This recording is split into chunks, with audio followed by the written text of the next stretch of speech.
Amics, amigues, bon dia. Un diumenge més tinc l'oportunitat de trobar-me amb vosaltres per mitjà d'aquest vídeo. Avui, encara que la litúrgia celebra el diumenge 15è durant l'any, no podem obviar, us recordo també en el full informatiu de la parròquia, que l'11 de juliol se celebra la festa de Sant Benet. Sant Benet, aquell que el papa Gregori, en la seva biografia, ens el descriu com mestre d'espiritualitat, pare de monjos, aquell que el papa Sant Pau VI el va declarar patró d'Europa, és per tots nosaltres una referència. N'estic convençut, la història d'Europa hauria sigut diferent sense l'aportació dels benedictins.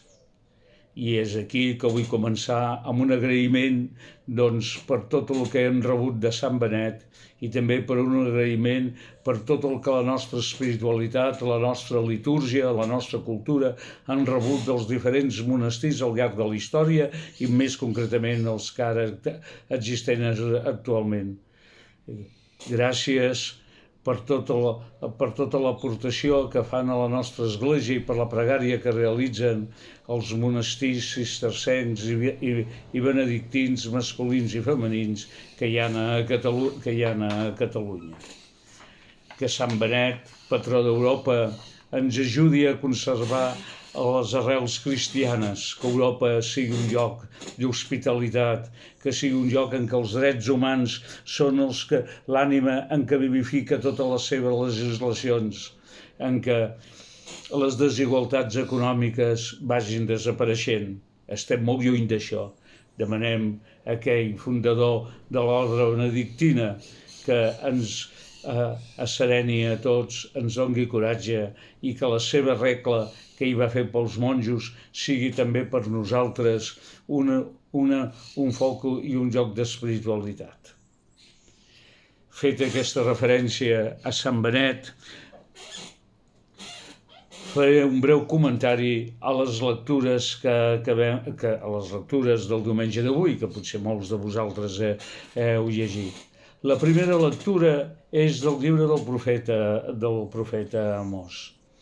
Mireu, recordeu que el diumenge passat Jesús a la sinagoga de Natzaret deia: cap profeta és ben rebut a casa seva. Ara tenim el profeta Amós. El profeta Amós, amb el breu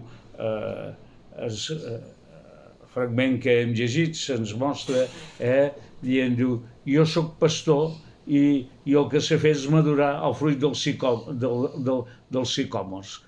Amós era una persona senzilla, un pastor que cuidava els sicòmors, que un dia Déu el va cridar i li va dir que se n'anés al nord, en el regne del nord, ell estava en el regne del sud, i que prediqués com desagradava a Déu les greus desigualtats econòmiques que hi havia en el seu temps.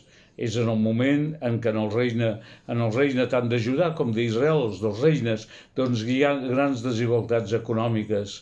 Mentrestant que és un temps de vaques grasses, per dir-ho així, pels que són els terratinents, és un moment també que molta gent s'ha tingut que vendre les seves terres i vendre's ell mateix com a esclaus per poder pagar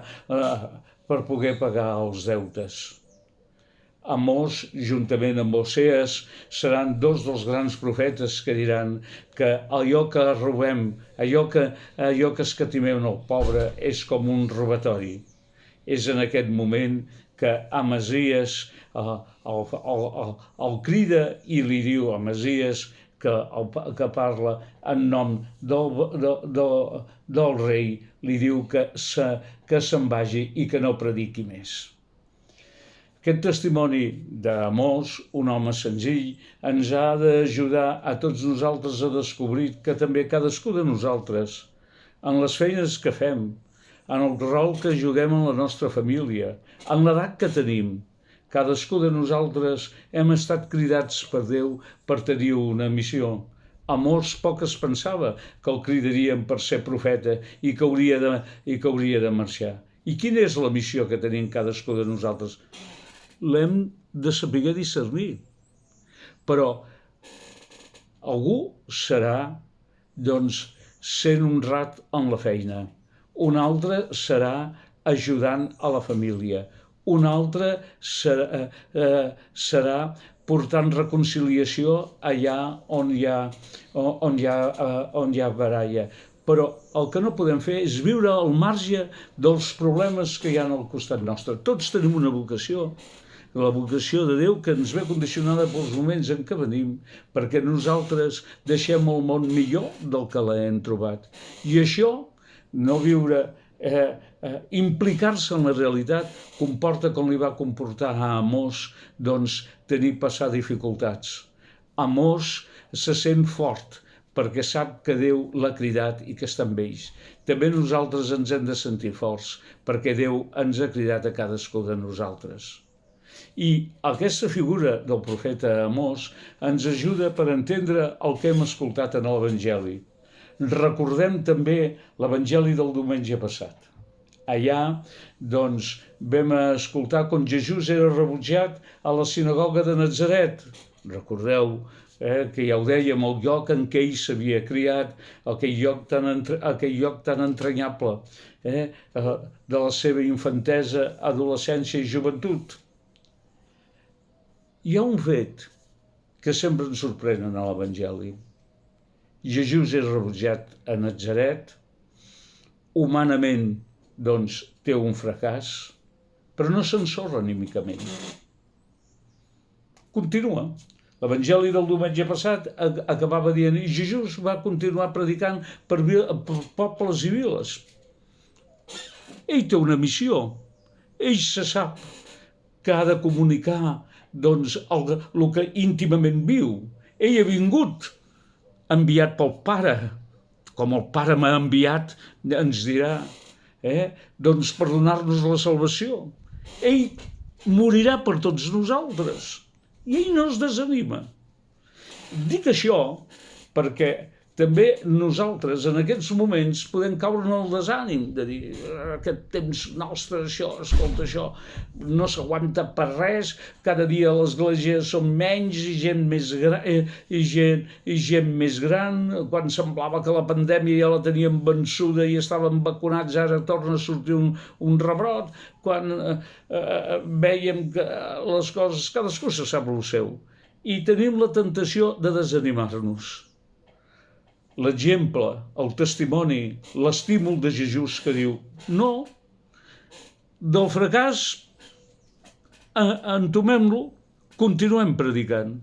I no tan sols això, que després d'aquest desastre de Natzaret, perquè va ser un desastre, Jesús envia els seus deixebles a predicar. I envia els seus deixebles, i els seus deixebles es deien el nom dels apòstols. Però ara els seus deixebles són cadascú de nosaltres. El nom dels deixebles que ara són enviats a predicar som nosaltres. Aquesta missió que Jesús envia als seus deixebles és com l'anunci del que l'Església, tots nosaltres estem enviats. Mireu, a mi m'agrada recordar el que el papa Sant Pau VI deia en un dels documents més importants del segle XX, del pontificat, Evangeli Nunciandi, deia l'Església ha sigut fundada per evangelitzar. Tots nosaltres tenim una gran missió, la d'evangelitzar, com Jesús envia els seus deixebles a evangelitzar. I Jesús els diu que vagin pel món, que treguin esperits immunds. Alerta amb aquesta expressió, que ens podem pensar que són els dimonis de les pel·lícules de l'exorcista. I no és això. Treure esperits immuns, treure dimonis, en el llenguatge oriental, no és el nostre, però en el llenguatge oriental vol dir treure autoritat al mal, posar bé allà on hi ha mal, és a dir, posar amor allà on hi ha odi, treure que tot allò que és el pecat, la mort, doncs allò ho hem d'erradicar. Predicar el regne de Déu. I com ho hem de fer? Doncs portant sandàlies, perquè el camí és llarg i no ens podem aturar. Això sí, sense bossa ni sarró, que és una manera de dir-nos no acumuleu res. Mireu, en un altre moment ho dirà, gratis ho hem rebut, gratis ho hem de comunicar, gratis ho hem de comunicar. I ho hem de fer amb estimació, sense pressions. Si algun lloc ens reben, abracem-los. Si no ens reben, anem-nos. Però amb el dolor de que no ens han rebut. Mireu, siguem testimonis de l'Evangeli, siguem profetes, no ens desanimem, i amb pobresa, però amb la fortalesa de saber que el Senyor ens acompanya, procurem anar pel món estimant i traient en tot el que puguem el mal que impedeix que els homes i dones coneguin a Déu, que els homes i dones puguin ser persones que se sentin profundament, perquè ho són, però que s'ho han de sentir profundament estimats per aquell que ens salva, Jesús de Natzaret.